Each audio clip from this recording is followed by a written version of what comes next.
So it's here. We're finally at the end of the best show on streaming. Warrior, episode 10. A window of fucking opportunity.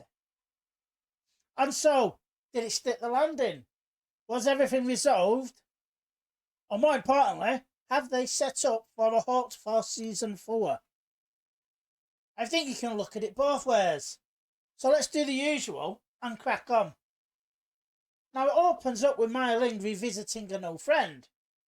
That old friend being the rich American cow who handed her over to the police. Speaking of, the police are at Leary's bar and they see the bodies of the men he killed last week. Atoy and Nellie have their revenge. Bill stops Leary, who's also on his way to kill Strickland. Whilst there, they bump into the two women, one of whom Bill clocks as being Atoy. They proceed to get rid of the body by throwing it into the furnace where Bill used to work. Meanwhile, Buckley proposes to Catherine, who of course says yes. It's a shame though, as she's shagging his press secretary, or whatever he is, and they also seem to be con artists. The police and Secret Service prepare to bust the counterfeiting operation, and Bill says that he needs to inform the mayor to operate in Long Z territory. As this is going on, the mayor in turn calls a meeting with Mai Ling, and that saves her from arrest.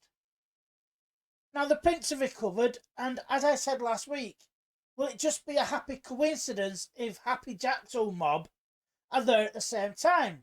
And it turns out it was. And anyway, they're all dead now, and the plates have been recovered. That storyline is neatly wrapped up. Though Assam does get knocked out by a cop on his way out of the building. Yan Mi is released as promised, and is consequently disowned by her father, and so she goes to the train station to meet Assam. Leary meets one of the businessmen and proposes a deal with him, because, as he puts it, he does have the ear of the mayor. It looks like Lee is back to his old job, and Chow meets Yan Mi at the train station, and he tells her to get out of town while she still can. As the train pulls out, he is stabbed multiple times by, of all people, Singh. So he did indeed escape at the end of last season. As Sam comes round just as the Hopway are getting tooled up, and at first he thinks they're going after Yan Mi, but they're going after Mai Ling after all. As young Jun thinks it's her to blame, he tells Assam, "You don't have to come with us, as no one should have to kill their own family," a nod to last week. But that he does have to make a choice, her or them. He chooses her, and we get an incredibly great fight scene. This scene is what we would have seen last week had Lee Young fought against Mai Ling's bodyguards. Now, Assam obviously goes through them all, and his boss fight is against Hong and Young Jun, which, despite his injuries, he beats but doesn't kill them. While this is going on, Mai Ling is attacked by some other members of the Hotway, but she manages to fight them off just as Assam struggles to get to her. The scene ends with him all bloodied and battered, holding her and calling her by her real name. We get a mid-credit scene that has the last of the Long Z pleading allegiance to Lee Young, it seems. And he has the music echoing Assam's return to the Hopway at the end of season 1. Right, let's unpack this. Mai Ling's return to the woman that got her arrested. Now, Mai Ling gives her a speech about how she promised herself she would never be indebted to a man ever again. And this stupid woman made her do so, presumably because she had to make the deal with Buckley. Mai Ling says it was easier to label me a whore, and she tells her, "Your husband has shagged his way about," and she lets it happen because everything is his, and she's the one who feels like the whore. Mai Ling tells her that someday all that pain and rage will become too much to bear, and she hands her a dagger, saying, When that night comes, I want you to have this. Now, was that to kill herself or her husband? Now, either way, I wanted this meeting. But I wanted Mai Ling to gain revenge and kill her for what happened to her. I even cheered when it opened up. And then I felt a little cheated. Speaking of cheated, I thought he finishes Strickland off way too easy for my liking. There's no doubt she'd always win. And you can argue all you want about different sword techniques or types of swords used or the motives of the fighters. But this ended far too easily for me. I feel it deserved more. After all, it's been building for almost 7 episodes. Leary is also on the way to kill him as well, but Bill stops him. And it's interesting how Leary doesn't take Bill on or push it further. Don't forget, Leary pretty much threatened Bill last season for working for the Funk High. Now, does Leary remember Bill's fight previously? Now, it's a moot point as Strickland is already dead, and upon finding his body, Leary says they have to get rid of it, and reluctantly, Bill helps him, and they stick him in the furnace where he used to work. And Bill warns him that people will start asking questions, to which Leary says that's something the chief of police should take care of. Now, I find it interesting, or either that or I'm just reading too much into it, but Bill isn't wearing his tunic when he helps Leary. Now, is that just to stop it from getting dirty, or because he isn't a cop in that moment? Now, let's get to the bust operation. We get Mosley, Bill and Lee discussing the plan, and when told it's in Longzhi territory, Bill says he's told to stay out of there, but Mosley says he doesn't have to. And Bill prompts him, I still have to tell the mayor or it's my ass on the line. And we get a scene where both the police and what's left of Happy Jack's men are both tooling up. And I immediately thought of the scene in Lock, Stock and Two Smoking Barrels, where the two gangs both do the same. As Sam warns Hong that the plot are on the way, and as they pack up, we get a Mexican standoff with the Bulls, Happy Jack's mob, the Hopway, and whatever Longzhi are about. And it ends out with a shootout and has Sam handing over the plates. Lee keeps his word upon receiving them and tells Sam to do one, upon which he gets knocked out just after leaving the building. But thankfully Hong saves him. I almost didn't expect Mosley to keep his word, as he's the outsider, words we know Lee. The scene with Pierce meeting Leary struck me as strange. I don't get what makes Leary a major player in that world now. It was Strickland that had the ear. Or was Leary really paying attention after all, when he was actually just coming across as a thug? Bill and Lee play off each other in their scene.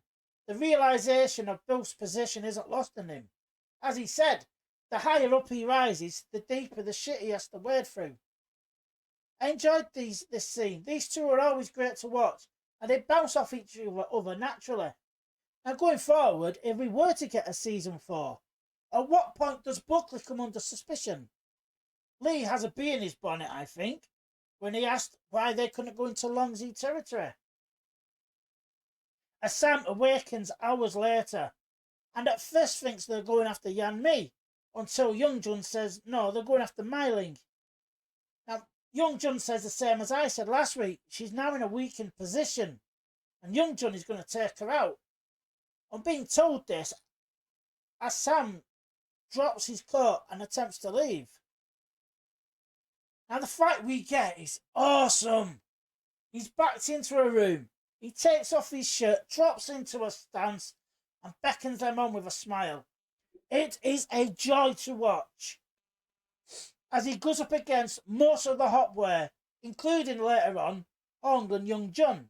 Now, I timed the fight scene at 4 minutes 53 seconds, and it is 4 minutes and 53 seconds of awesomeness. The nunchucks return, as we saw him practice with them early in the season, as well as him using them in episode 9 last season. It's basic setup and payoff, but it's nice to see Hollywood writers still know how to do it. Now, we know Sam can fight, and we really see him fight in this. This is a Sam fighting with a purpose for a cause, unlike his duel in season 1 with Lee Young.